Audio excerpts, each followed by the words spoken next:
Welcome back to PRST news. चलिए जानते हैं यूपी की बड़ी खबरें फटाफट अंदाज में। आगे बढ़ने से पहले हमारे चैनल को सब्सक्राइब कर लें ताकि यूपी की बड़ी खबरें आपको इसी तरह फटाफट अंदाज में मिलती रहें। और हमें कमेंट करके ये भी बताइए कि आप यूपी के कौन से शहर से इन खबरों को देख रहे हैं ताकि आपके शहर की खबर हम आप तक पहुँचा सकें।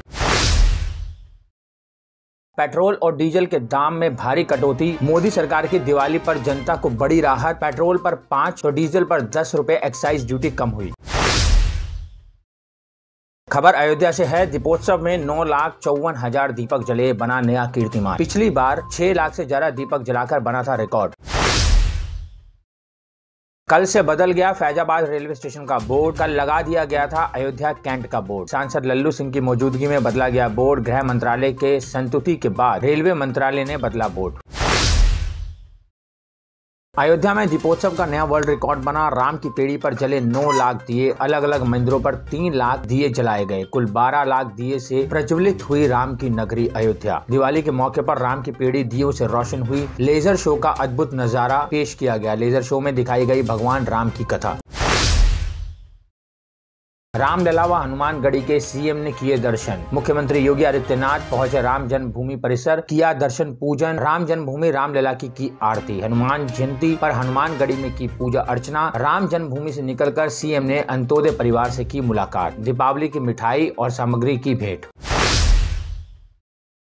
अयोध्या में सीएम योगी आदित्यनाथ की महत्वपूर्ण घोषणा। प्रदेश वासियों को होली तक मिलेगा मुफ्त राशन। अंत्योदय कार्ड धारकों को भी 35 किलो गेहूं, चावल, दाल के साथ खाद, तेल व नमक भी मिलेगा। रामनगरी अयोध्या का नाम रिकॉर्ड। 9,41,551 दिए एक साथ प्रज्वलित करने का विश्व कीर्तिमान स्थापित। विश्व कीर्तिमान बनाने के लिए राम की पेड़ी के सभी 32 घाटों पर बिछाए गए 10,95,645 दिए। Guinness book of world record की टीम ने 9,41,551 किए दर्ज। दीपोत्सव कार्यक्रम के 2 दिन पूर्व से ही राम की पेड़ी के घाटों पर दिए बिछाने का कार्य शुरू किया गया था। डॉक्टर राम मनोहर लोहिया, अवध विश्वविद्यालय और विभिन्न शैक्षिक सामाजिक संगठनों के कुल 12,000 स्वयंसेवकों ने राम की पेड़ी पर दिया अभूतपूर्व योगदान। अयोध्या में पटाखा विस्फोट से 2 लोग घायल। एक को मेडिकल कॉलेज व दूसरे को निजी चिकित्सालय में कराया गया भर्ती। एक की हालत नाजुक। थाना महाराजगंज के पूरा बाजार का मामला। पटाखा विस्फोट से छत में आई दरार। दूसरी मंजिल पर रखा गया था पटाखा। यूपी से एक बड़ी खबर। यूपी में डीजल पेट्रोल के दाम घटेंगे। डीजल और पेट्रोल 12 रुपए लीटर कम हुआ। एक्साइज ड्यूटी घटने के बाद नई कीमतें लागू। डीजल पेट्रोल की कीमत 12 रुपए लीटर कम हुई। यूपी वालों को डीजल पेट्रोल की कीमतों में बड़ी राहत। सीएम योगी आदित्यनाथ ने देर रात बैठक की। वित्त और GST की संयुक्त बैठक हुई। मुख्यमंत्री ने घटी कीमतों के आदेश जारी किए। घाटमपुर पुलिस ने प्रभारी निरीक्षक राम अवतार के नेतृत्व में दीपावली के पावन पर्व पर अपने क्षेत्र के गांव जाकर गरीब परिवार के लोगों व उनके बच्चों को मिठाई, लाइट वाले पटाखे, खील खिलौने तथा तोहफे दिए। पुलिस द्वारा दिए गए दीपावली गिफ्ट पाकर गरीब बच्चों के चेहरे खिल गए। क्षेत्रीय लोगों ने घाटमपुर पुलिस की बहुत प्रशंसा की।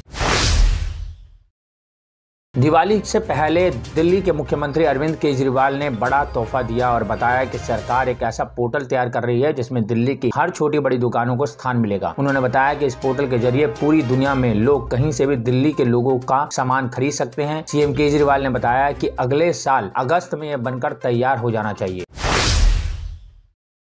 भारतीय किसान यूनियन के राष्ट्रीय प्रवक्ता राकेश टिकैत आए दिन कुछ न कुछ नई बयानबाजी करते रहते हैं। केंद्र सरकार के 3 कृषि कानूनों को लेकर बीते 11 माह से किसान दिल्ली की सीमाओं पर धरना देकर प्रदर्शन कर रहे हैं, मगर अब तक उनकी मांगे मानी नहीं गई हैं। राकेश टिकैत किसानों के साथ सीमा पर धरने पर बैठे हुए हैं। उन्होंने ऐलान कर रखा है कि जब तक किसानों की तीनों मांगे नहीं मान ली जाती तब तक वो वापस नहीं जाएंगे।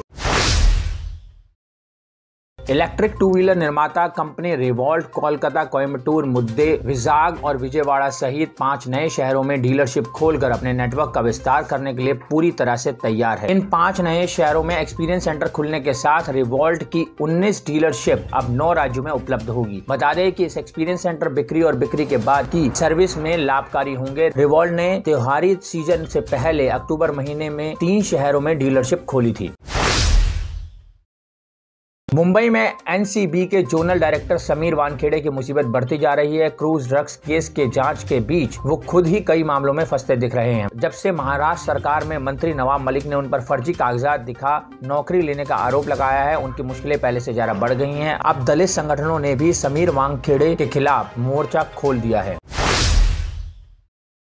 खबर यूपी से है। पत्नी के संबंधों के शक में दोस्त की हथौड़ा मारकर हत्या, आरोपी गिरफ्तार। हरदोई जिले में पुलिस ने एक ब्लाइंड मर्डर मिस्ट्री को सुलझाया और इसी मामले में पुलिस ने आरोपी को गिरफ्तार कर लिया। पुलिस ने बताया कि आरोपी को अपनी पत्नी और दोस्त के बीच अवैध संबंधों पर शक था, इसलिए उसने अपने दोस्त की हथौड़े से सिर पर वार कर हत्या कर दी।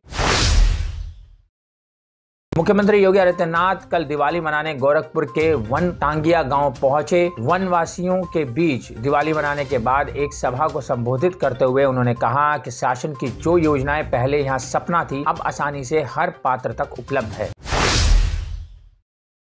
उत्तर प्रदेश विधानसभा चुनाव को लेकर तरह तरह की भविष्यवाणी की जा रही है। तमाम राजनीतिक दल अपनी अपनी पार्टी या गठबंधन की जीत के दावे कर रहे हैं। इसी बीच केंद्र सरकार की ओर से लागू किए गए 3 कृषि कानूनों के खिलाफ चल रहे प्रदर्शन का चेहरा बने राकेश टिकैत ने उत्तर प्रदेश विधानसभा चुनाव में भाजपा की जीत की बात कह दी है।